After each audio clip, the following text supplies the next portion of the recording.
Allopathy एक ऐसी stupid और दीवानिया साइंस है कि पहले क्लोरोक्विन फिर रेमडेसिविर फेल हो गए, फिर एंटीबायोटिक्स इनके फेल हो गए, फिर स्टेरॉइड इनके फेल।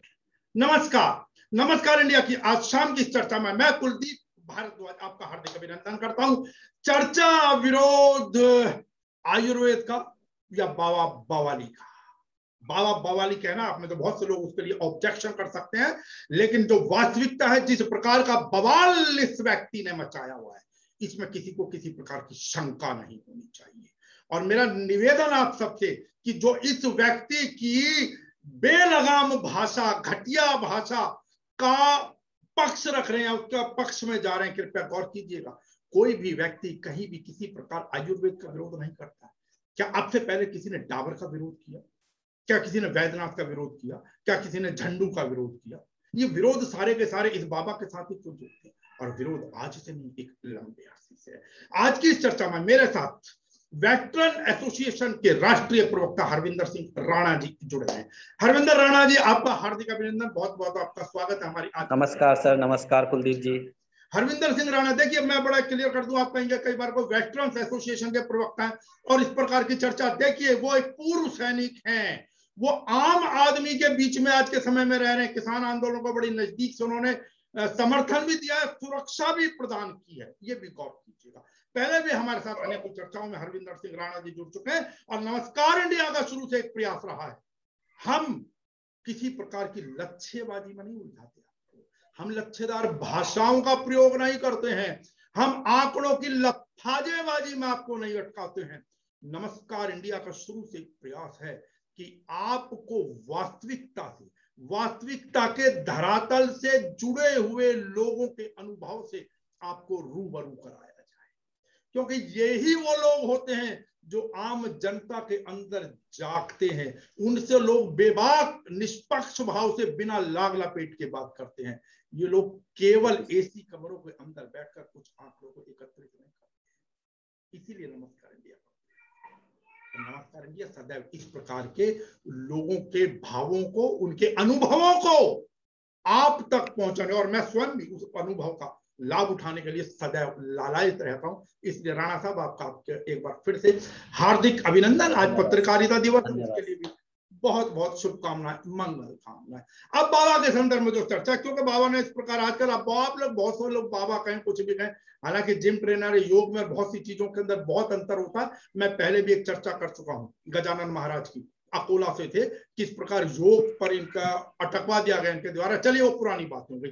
अब मैं जो आज के जो समय में चर्चा चल रही है, जिस प्रकार की भी इन्होंने बातें कही है, जो कुछ भी कहा है, कोरोनिल को लेकर भी जो भी कुछ हाइकोबा मचाई, उसके अंदर में एक छोटा सा लेख बरखा दत्त का, जो आज शाम को ही शायद प्रकाशित हुआ, मैं जनसत्ता के माध्यम से आप तक पहुंचाने का प्रयास कर रहा हूं। उसमें बरखा दत्त जानी मानी पत्रकार हैं, उनकी मोजो स्टोरी है। एक डॉक्टर का आरोप है कि कोरोनिल का परीक्षण आदमी पर नहीं, एक मछली पर किया गया।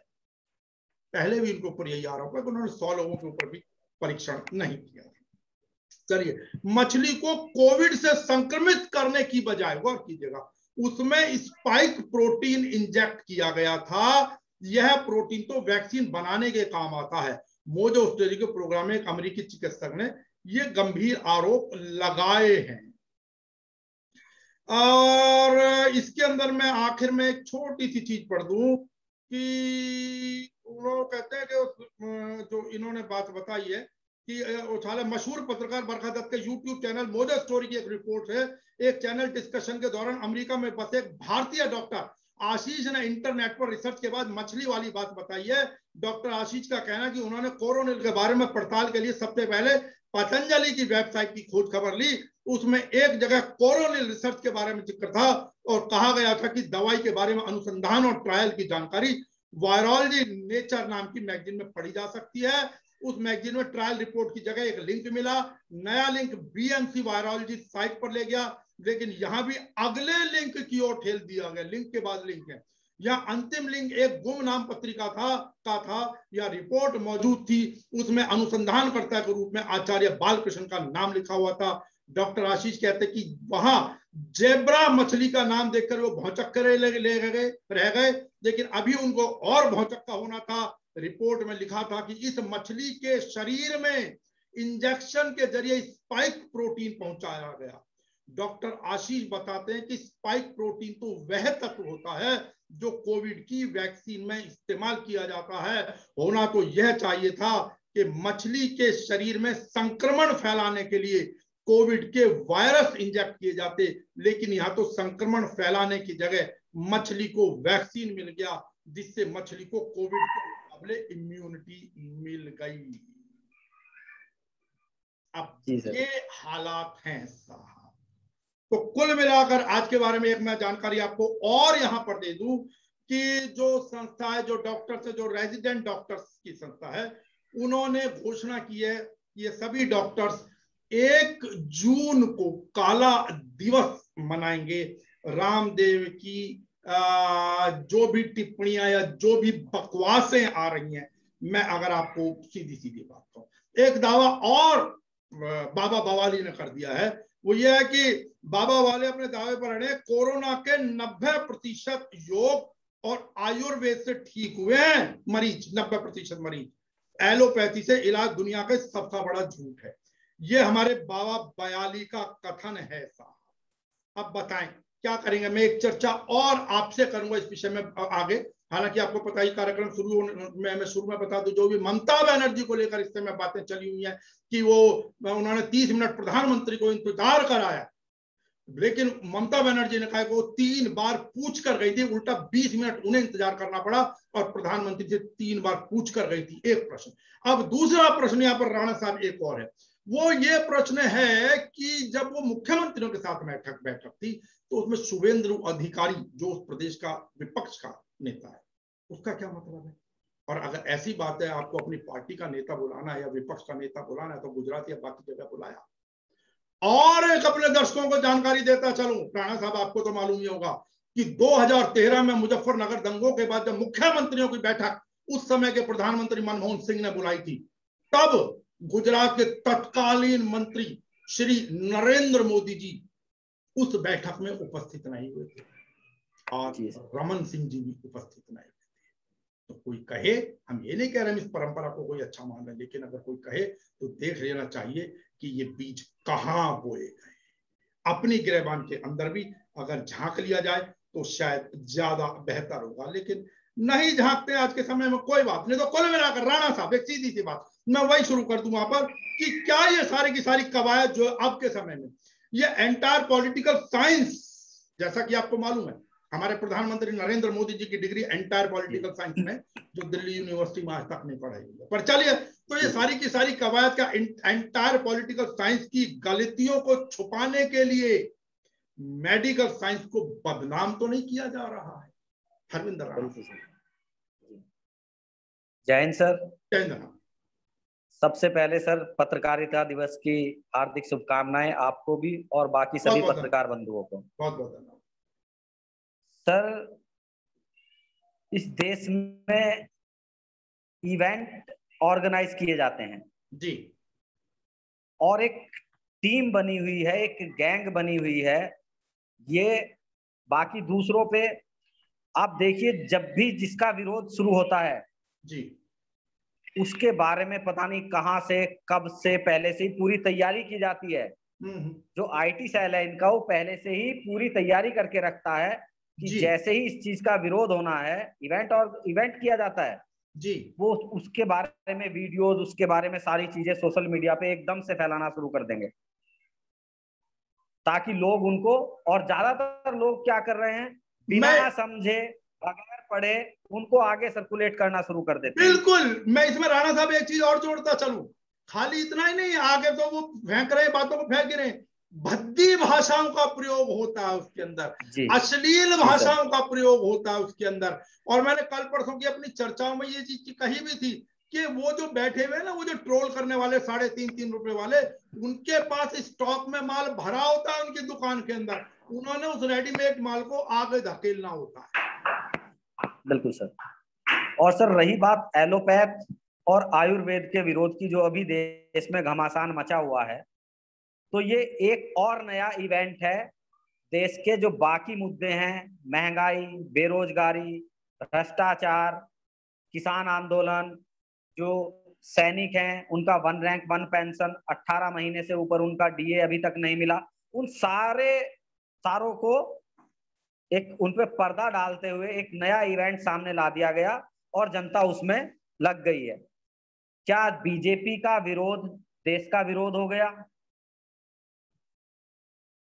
वैसे ही कोरोनिल का विरोध, जो एलोपैथ में जो डॉक्टर हैं, जो आईएमए ने कोरोनिल का विरोध किया, तो आपको जरूरत थी कि आप उसको स्पष्ट करें, आप उसके प्रूफ दें। लेकिन जो आपने सोचा था, आपने सरकार में आपकी पकड़ है, सत्ता में आप बीजेपी बाबा भी कहे जाते हैं, बहुत सारे नाम है आपके, तो आपने स्वास्थ्य मंत्री देश के परिवहन मंत्री को साथ में लेके और आपने दवाई लॉन्च कर दी जी। एक बड़े प्लेटफॉर्म पे आपने पहले से ही तैयारियां करके और दवाई तैयार कर दी। दवाई का यही कारण है राणा साहब, एक चीज और कर लीजिएगा, आप थोड़ा ध्यान दीजिएगा। सर, यही कारण है जो केंद्र के मंत्री इनके साथ बैठे थे जब उस लॉन्चिंग के मौके के ऊपर, और जब इन्होंने झूठ बोला कि जी हमारी तो WHO के मानकों पे खरी उतर दिए, WHO ने हमें अप्रूवल दे दी है, और IMA ने भी जब विरोध किया, क्योंकि अगर IMA इनकी दवाई को हाँ कर देता तब तो कोई दिक्कत नहीं थी, इनके करोड़ों खर्चों के बारे में आ रहे होते, फिर IMA में कोई ने परेशानी नजर नहीं आ रही थी।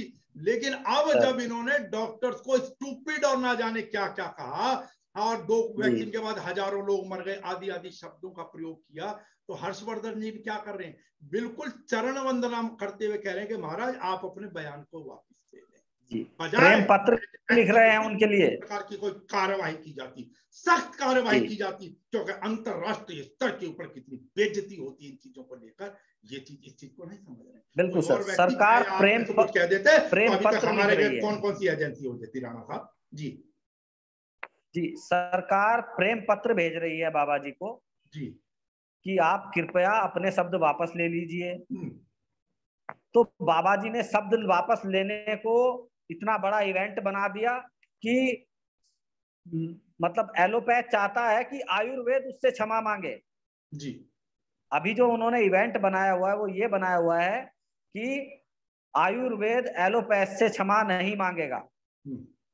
तो मैं ये कहना चाहूंगा सर, आयुर्वेद हमारी पद्धति है, आयुर्वेद में बहुत अच्छा ट्रीटमेंट है और आदि काल से हमारा आयुर्वेद चला आ रहा है। तो क्या बाबा रामदेव उस समय से थे, या बाबा रामदेव आयुर्वेद के ब्रांड एम्बेसडर हैं?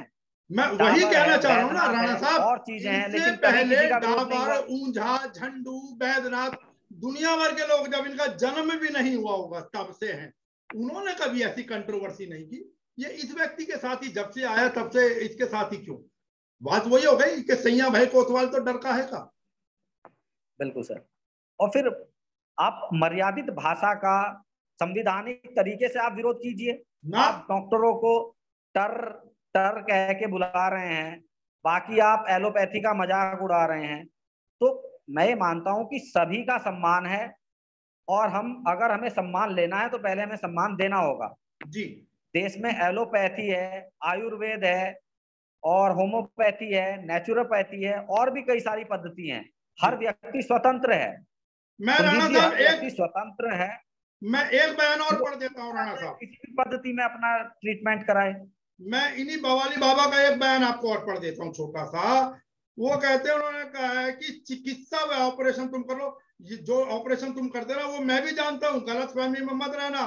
सरकार ने अगर आयुर्वेद को शल्य चिकित्सा की अनुमति दे दी तो उनके पेट में दर्द हो जाएगा, जिसे शल्य चिकित्सा आती है कर सके। वो कहते हैं जोर देकर रामदेव क्या बोलते हैं कि सर्जरी कोई साइंस नहीं है। अब गौर कीजिएगा, हालांकि जो सुश्रुत ऋषि हुए वो शल्य चिकित्सा वाले ही हैं, पर चलिए वो कहते हैं सर्जरी कोई साइंस नहीं है बल्कि स्किल्ड है। जैसे पंचर लगाना और ये सब स्किल हो जाते हैं ना, सारे हुनर जो हो जाते हैं स्किल्ड है।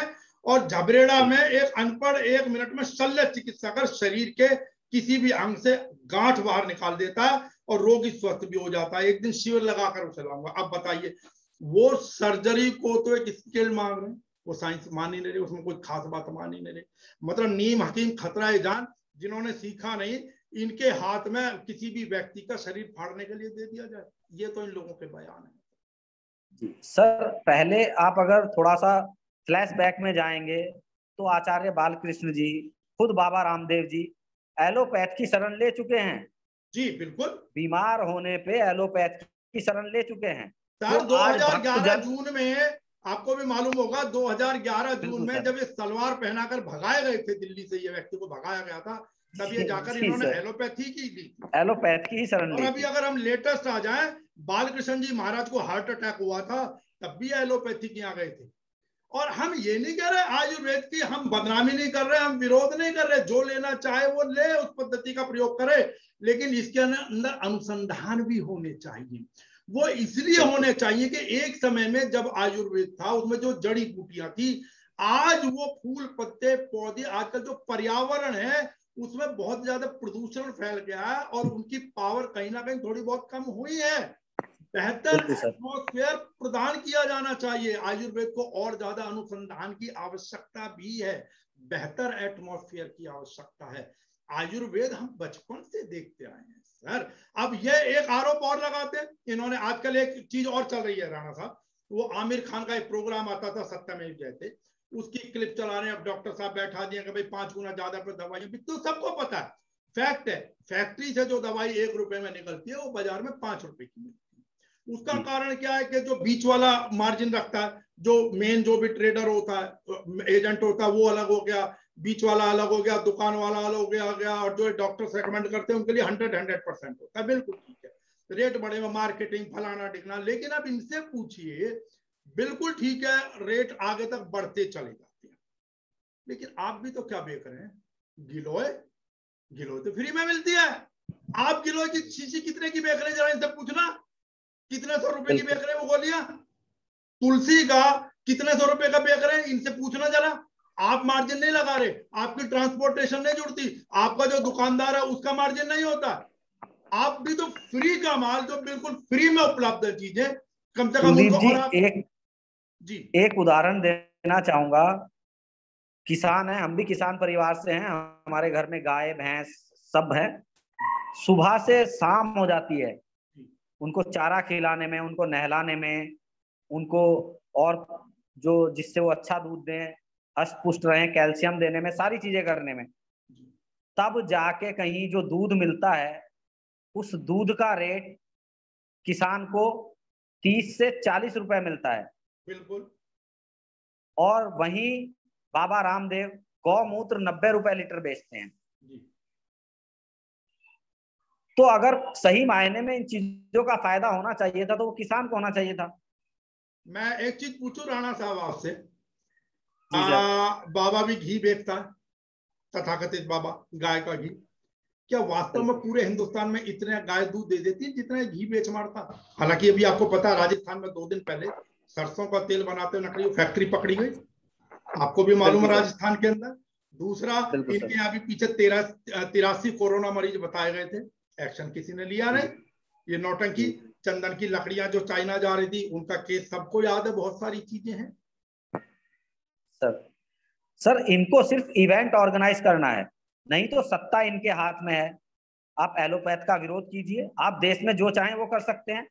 जब आप सुप्रीम कोर्ट, NIA और सारी जितनी भी संस्थाएं हैं, जब आप उनको अपने काबू में कर सकते हैं, जो चाहें चुनाव आयोग जो चाहें वो करा सकते हैं, तो सत्ता आपके हाथ में है, आप कीजिए एलोपैथ का विरोध। सर मुझे एक बात बताइए ना, जब ये व्यक्ति ये कहता है कि किसी का बाप में दम नहीं है मुझे गिरफ्तार कर ले, मुझे किसी का बाप गिरफ्तार नहीं कर सकता, तो चलिए मैं है, फिर वही बात है कि चलिए नरेंद्र मोदी जी तो बाप नहीं है किसी के, बाकी लोग तो बैठे हैं सत्ता के अंदर। ऐसी क्या बात है कि ये व्यक्ति खुला चैलेंज देता है, खुला चैलेंज देता है, कोई सरकार इसके विरुद्ध एक्शन नहीं लेती। और मैं बात पीछे से चला जाऊं, मैं खाली बीजेपी की बात नहीं कर रहा हूं, 2011 में जून में इस व्यक्ति ने कहा था, वही उसके बाद जब ये सलवार पहनाकर भगाया था, फोटो रिलीज कर दी थी इसकी, तब इसने कहा रहा था मैं भारत के सुरक्षा बलों के विरुद्ध अपनी सशस्त्र सेना खड़ी करूंगा।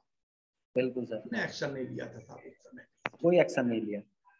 बात ये ना कि अगर उस समय एक्शन ले लिया जाता जब ये दुनिया भर की बकवासें करता था, 2013 की बात है, 12 या 13 में ये फिर शोर मचाने दिल्ली पहुंचा था भीड़ लेके, और 15 अगस्त का समय था, ये 12 या 13 अगस्त को कहता कि मैं मनमोहन सिंह को लाल किले नहीं जाने दूंगा, उसकी गाड़ी रोकूंगा। एक प्रधानमंत्री का काफिला स्वतंत्रता दिवस वाले दिन ये व्यक्ति रोक दे और इसके विरुद्ध एक्शन ना लिया जाए। सिर्फ इसको उठा के हरिद्वार में फिर ये गंगा जी में नहाता नजर आया था। तो दिक्कत ये है कि इसका हौसला इसलिए भी बढ़ता है, ये किसी को भी कुछ भी कभी भी कह देता है। अभी पीछे भी, और मैं उनकी भी बात कर दूं, मैं बड़ा क्लियर कर दूं, ये कई ब्राह्मण संगठन और कई ब्राह्मण जो है ना जाति वर्ग, क्योंकि हिंदुस्तान में जाति चलती है, हम कितना भी मना कर लें, लेकिन ये बहुत ज्यादा उछलते हैं जो ब्राह्मण समाज के लोग हैं। ये भी गौर कर लें, ये जितने गुणगान करते फिर रहे और बुद्धि का प्रयोग करे बिना ये सोचते हैं कि रामदेव का विरोध का मतलब आयुर्वेद का विरोध करा जा रहा है। तो भैया इसने ब्रह्म सत्यम जगत मिथ्या आद्य गुरु शंकराचार्य के सूत्र का विरोध किया था।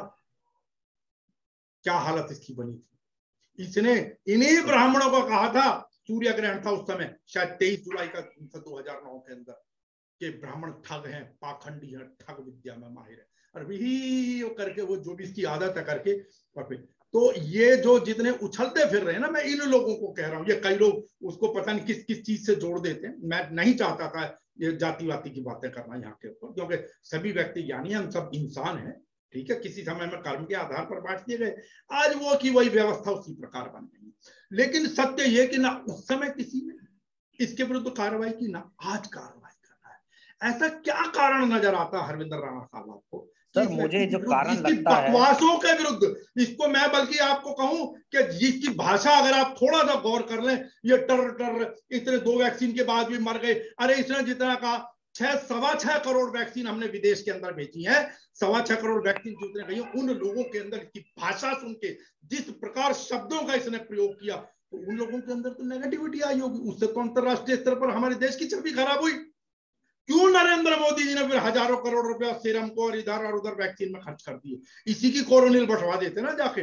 दिक्कत क्या? बिल्कुल सर, अब मैं सहमत हूं। मेरे को सवाल है बार बार राणा साहब, ऐसा क्या कारण आपको लगता है कि कोई भी सरकार, कोई भी मुखिया जो सत्ता में बैठता है, वो इसके विरुद्ध कार्रवाई नहीं करता?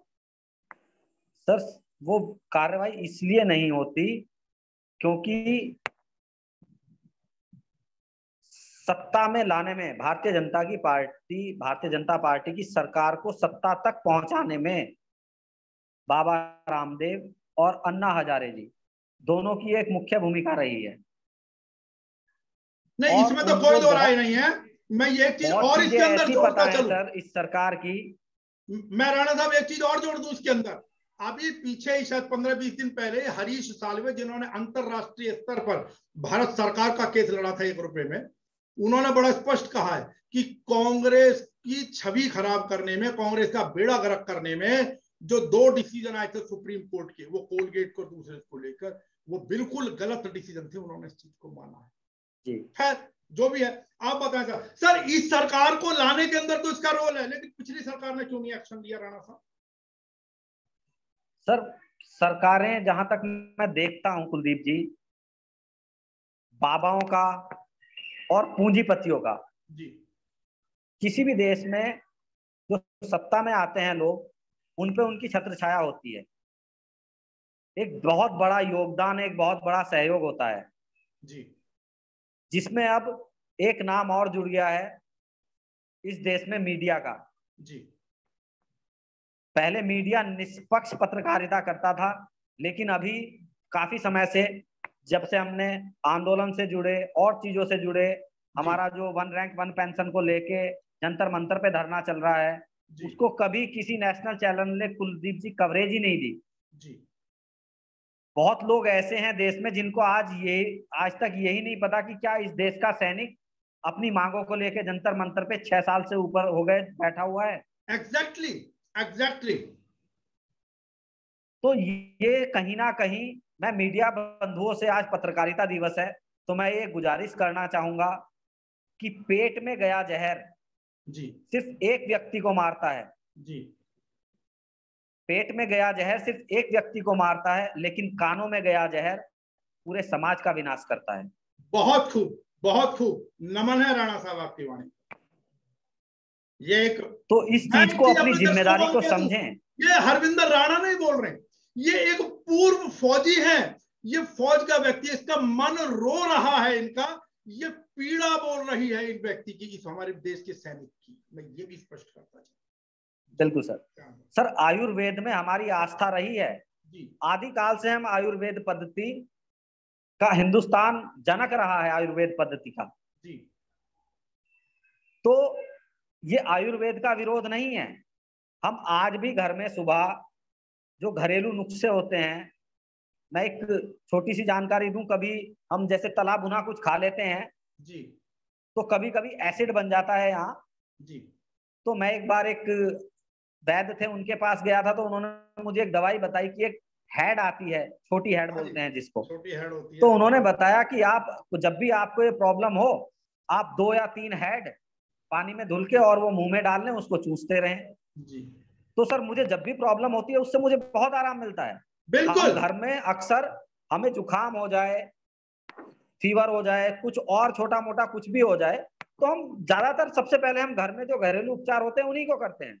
राणा साहब, यहीं से एक चीज शुरू होती है, जो ये लोग शोर मचा रहे हैं ना, मैं मानता हूं उसमें बहुत ज्यादा खर्चे आगे जोड़ दिए गए, लेकिन आप ये जैसे हेड है, ये घर में बड़ी सस्ती मिल जाएगी हमें, लेकिन अब जब ऐसी का व्यवसायीकरण होगा, और होता है, हेड की गोलियां, हींग की गोलियां बन के आती है, तो सबके अपने अपने मार्जिन जुड़ जाते हैं उसके अंदर, सीधी सी बात तो ये, तो नेचुरली उसकी कॉस्ट बढ़ जाएगी। यही बाबा कर रहा है, गिलोय को, तुलसी की पत्तियों को, नीम की पत्तियों को जोड़ तोड़ के, ये भी तो दुनिया भर के सैकड़ों रुपए में बेच रहा है इन चीजों को। ये भी तो उस योग को अपने आश्रम में कई कई हजार रुपए में लोगों का एडमिशन देता है, या फ्री में दे रहा है, मेरे को पूछिए। जी सर। सर अगर स्वामी कहलाने का हक आपको तब है, ऋग्वेद में लिखा हुआ है कि जब आप धर्म के नाम पे व्यापार करने लगे, जब आप धर्म के नाम पे व्यापार करने लगे तो आपको संत कहलाने का कोई अधिकार नहीं। जी बिल्कुल। मैं और भी कुछ लिखा हुआ है, मैं एक जानकारी और देता चलूं अपने दर्शकों को। जैसा कि आपको मालूम है, जो पीछे भी छवि सुधारने के तहत अब जो मोदी सरकार ने एक निर्णय लिया, जिसको बहुत ज्यादा प्रचारित किया जा रहा है, वो ये है कि जो भी इस कोविड महामारी के दौरान में जो भी अनाथ हो गए बच्चे, उनको 10 लाख रुपए दिए जाएंगे, बहुत ज्यादा प्रचारित किया गया। अब उसके अंदर मैं पढ़ देता हूं वहां का जो पीएम केयर फंड से जो दिया जा रहा है उसके अंदर, हालांकि उसमें कहा गया कि free education to be ensured for children who lost their parents to Covid. जो बच्चे अनाथ हो गए, जिनके माता पिता गुजर गए हैं इस कोविड के दौरान, उनके बच्चों को शिक्षा दी जाएगी, शिक्षा का अधिकार सुनिश्चित किया जाएगा। बहुत स्वागत योग्य बात है, लेकिन प्रचारित किया जा रहा है, गौर कीजिएगा, प्रचारित किया जा रहा है 10 लाख रुपए को पीएम केयर फंड से। उसकी कैलकुलेशंस बताई जा रही है व्हाट्सएप यूनिवर्सिटी और बाकी जगहों पर, करोड़ों अरबों रुपए की, करोड़ों के अरबों रुपए की कैलकुलेशन बता दी गई है।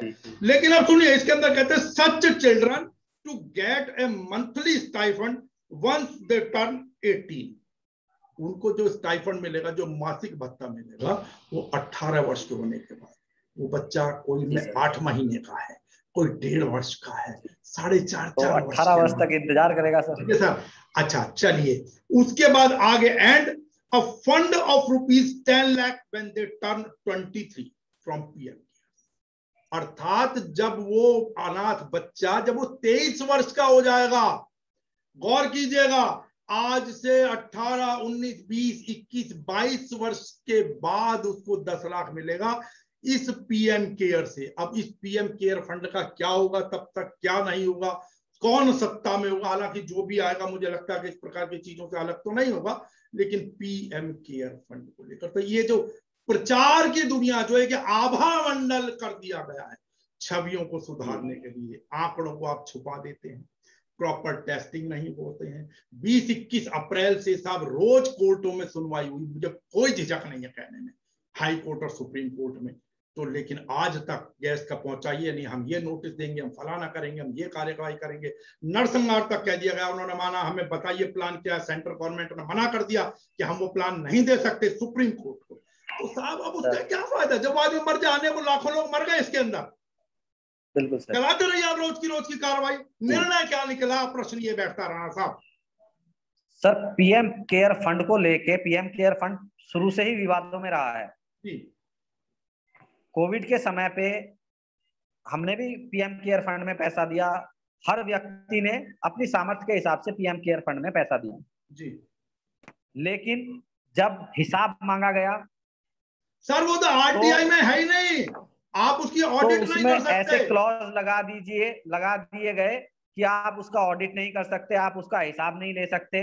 बिल्कुल। और एक बड़ा इवेंट बना के 20 लाख करोड़ रुपया पीएम केयर फंड से सभी में डिस्ट्रीब्यूट के लिए प्रधानमंत्री जी ने ऐलान किया।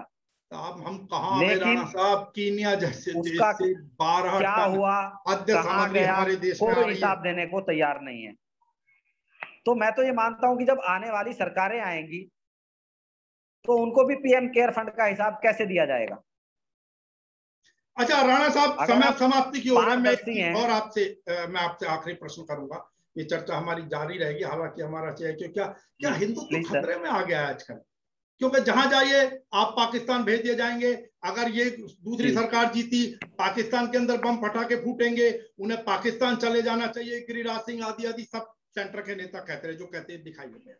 चलिए, पहले देखिए, हिंदू जहां मुस्लिम तक होता रहा राणा साहब, मैं जो कहना चाह रहा हूं, इन्हीं जिनकी नागरिकता संदिग्ध है, बालकृष्णन साहब, आचार्य बालकृष्ण जी, उनके शब्द हैं, वो करते हैं कि उन्होंने सीधा सीधा कह दिया कि गहरी नींद से जागो, आने वाली पीढ़ियां तुम्हें माफ नहीं करेंगी। ये डॉक्टर हैं या पादरी हैं, आईएमए अस्पतालों और कॉलेजों में ईसाइयत फैलाना चाहता है। और उन्होंने पोस्टर लिखा कि जयलाल को लेकर कहा कि युवा चिकित्सा छात्रों को ईसाई बनाना चाहते हैं, आईएमए को जीसस क्राइस्ट के प्रचार का मंच बनाना चाहते हैं। बालकृष्ण लिखते हैं कि अपनी प्रगतिशील पद्धति के बजाय सांप्रदायिक और धूर्त मानसिकता वालों पर ज्यादा भरोसा करते हैं। अर्थात उन्होंने डॉक्टर्स को, जो 5 साल की उनकी सीधी पढ़ाई है, फिर 1 साल का वैसे उन्हें कोर्स है, मतलब एक डॉक्टर बनने में 9 से 10 वर्ष लगते हैं, और सच्चाई है ज्यादातर करोड़ रुपए तक बजट चला जाता है।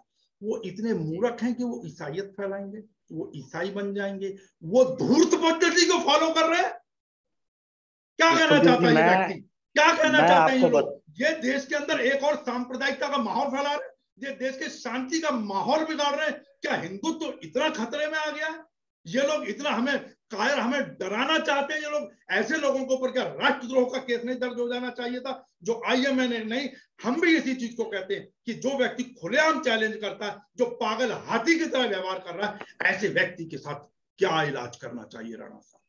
मेरा आखिरी प्रश्न। कुलदीप जी, हम पहले से ही देखते चले आए हैं, देश में हिंदुत्व शुरू से ही खतरे में है देश में, और उसी का इन्होंने फायदा उठाया है। जो पार्टी जिसका नामो निशान नहीं था, जिसके पास शुरू में 2 या 3 सीटें हुआ करती थी, वो हिंदुत्व को खतरे में बता के सांप्रदायिक दंगे करके और वो सत्ता में पहुंच गए।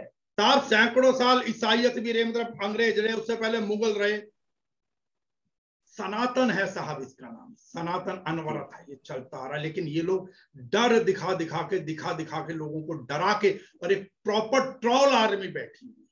प्रश्न यही बैठता है राणा साहब, बेवजह का झूठा भय कोई किसी को कुछ भी दिखा ले, लेकिन गौर करना चाहिए, मैं तो कहता हूं सरकारों को भी, और गौर करना चाहिए उन लोगों को जो इन लोगों के मकर जाल में फंस रहे हैं। सर ये बोलते हैं, इनकी कथनी और करनी में फर्क देखिए आप।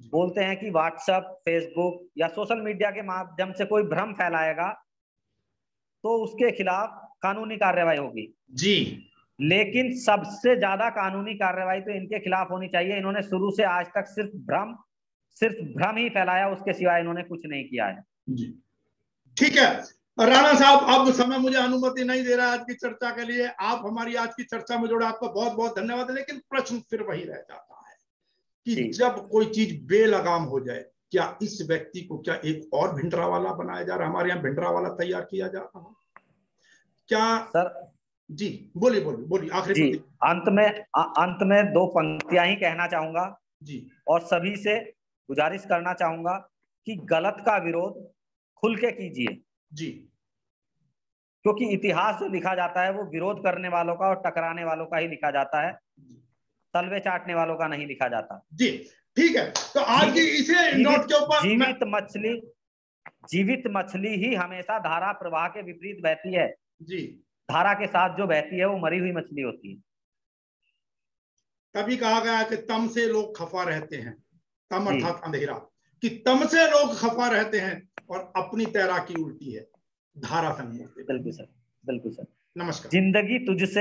जिंदगी तुझसे हर कदम पर समझौता क्यों किया जाए, जिंदगी तुझसे हर कदम पर समझौता क्यों किया जाए, शौक जीने का तो है, शौक जीने का तो है, मगर इतना भी नहीं कि मर मर के जिया जाए। धन्यवाद राणा साहब। ये थे हमारी आज की इस चर्चा के अंदर हरविंदर सिंह राणा, वेटरन एसोसिएशन के राष्ट्रीय प्रवक्ता। बात पॉइंट वही है कि ये व्यक्ति एक छुट्टा, जिस प्रकार जब कोई हाथी जंगल के अंदर पागल हो जाता है तो उसका क्या इलाज किया जाता है, लेकिन बदकिस्मती वही कहते हैं जब सैया भाई कोतवाल तो डरता है, क्योंकि जिस व्यक्ति की जो फोटो गलबैया करते हुए देश के शीर्षस्थ नेताओं के साथ रहती हैं, जो उनके मंचों को साझा करते हैं, और इस प्रकार के भ्रम पहनाने वाली दवाइयों या नुस्खों में जब केंद्रीय मंत्री जाकर बैठने लगे तो इस राष्ट्र के साथ न्याय कैसे होगा, ये प्रश्नवाचक चिन्ह है।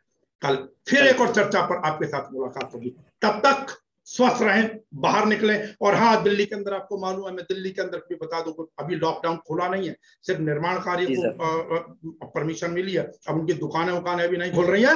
लॉकडाउन है एक हफ्ते का, बाहर निकलेंगे 2 गज की दूरी नहीं होती है, आप कोई बड़े बड़े लठ लेकर नहीं चलेंगे, दूसरी एजेंसी आपको 2000 रुपए का चालान थमा देगी दिल्ली के अंदर। इसलिए बेहतर है घर के अंदर रहें, फिर भी निकलना पड़ेगा बहुत बढ़िया मास्क पहनकर सुरक्षित रहें। जी सर, नमस्कार। जय हिंद सर, जय हिंद सर।